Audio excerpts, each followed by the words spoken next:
विश्वास दाखवलेला आहे आणि तुम्ही 100% साथ करणार आहे, काय सांगाल? भाजपाचे नेते रवींद्र चव्हाण साहेब, कपिल पाटील साहेब, तसेच महायुतीचे आमचे नेते एकनाथजी शिंदे साहेब व श्रीकांत शिंदे साहेब यांचं सगळ्यात अगोदर मनापासून धन्यवाद मानतो. यांनी पुन्हा एकदा विश्वास टाकून मला उमेदवारी अर्ज दिला आणि आता तुम्ही बघितलं असाल महायुतीचं वातावरण कसं पूर्णपणे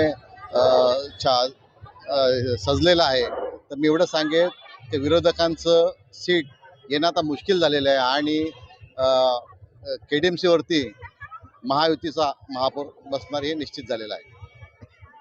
युतीमध्ये आपण उमेदवारी दाखल केलेली आहे.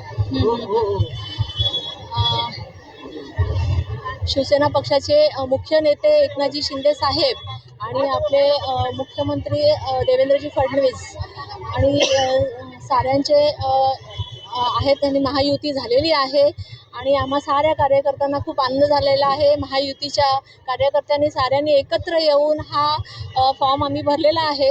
आमच्या पॅनलचे आहोत आम्ही आणि आम्हाला खूप आनंद होता आणि एकजुटीचा महायुतीचा एकजुटीचा हा नेहमीच विजय होत आलेला आहे आणि राहणार.